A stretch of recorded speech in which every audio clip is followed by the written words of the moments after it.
Communicating any potential hazards to your fellow riders on the group or club ride is a key ingredient of a safe and happy ride. Each group or club will perhaps have their own versions or variations of the basic ones I'm going to run through in this video. And if you are a group cycling veteran, then there's one which has found its way into my club's repertoire that might be of interest to you. So why not stick around for that?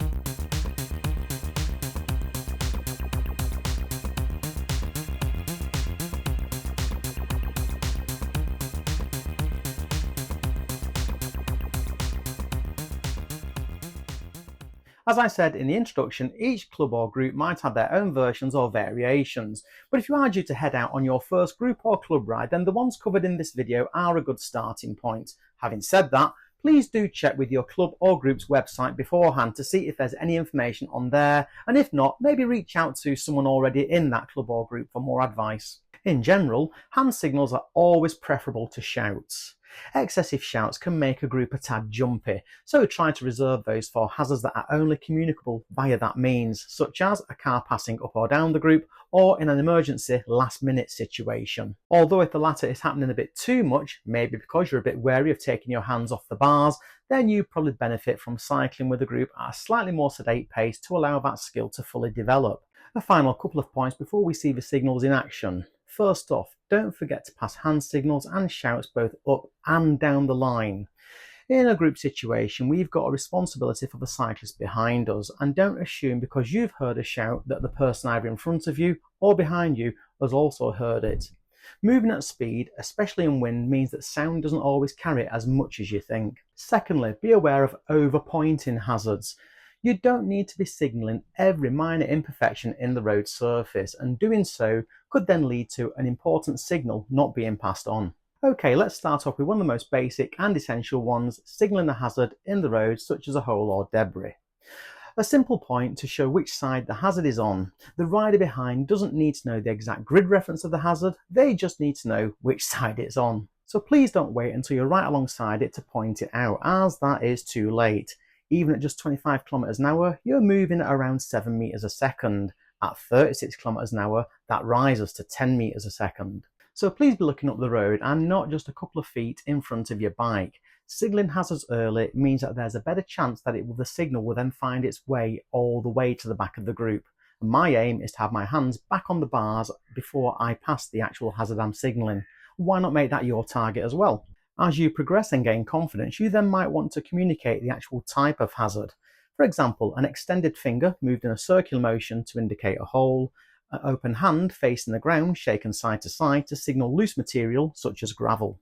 Hazards which run across the road at 90 degrees to your direction of travel, for example speed humps, train tracks, level crossings, etc., can be signalled with a pointed finger in a sweeping motion like this. Although later in the video I'm going to share with you an alternative which we are now using in my club in certain circumstances, so please do stick around for that. Moving out to pass a parked car or other road users is another simple signal. An arm across your back is the most common way of indicating this, and in my club we'll sometimes use something like this to signal moving back in again, especially when we're in single file. We also use the latter when we're spread out in single file and moving quickly, for example on a descent and there's a car approaching, just to warn those behind not to drift too wide, and again we find that far better than a shout. Slowing and stopping are also both important situations that need communicating. Please remember you have a responsibility to the person behind you. A flat palm below waist level indicates that you're slowing down, which like any change of pace in a group should always be smooth and gradual. When it's slowing for a junction which then necessitates a stop, a call of stopping can then be added. But if you know in advance that you're slowing to a stop, perhaps for a regroup, then a raised hand above the shoulder is the one to use. As road cyclists, it's inevitable that at some point during your group or club ride you'll have cars passing in either direction, and this is a situation where a shout is necessary. What is called out though differs from club to club or group to group. For example, in my club we call car up for one approaching from the front of the group and car back from the rear of the group to warn of a car behind us. We will also shout car through when the one behind is in the process of overtaking. But I'm aware that some clubs or groups will use car up for a car coming from behind, essentially moving up along your line, and car down for one approaching from the front of the group and about to drive down the line. It should soon become apparent which one your group or club uses, so listen out and fall into line with whatever is their protocol. Finally, one that is a relatively recent addition to our repertoire, which we stole from the pro peloton.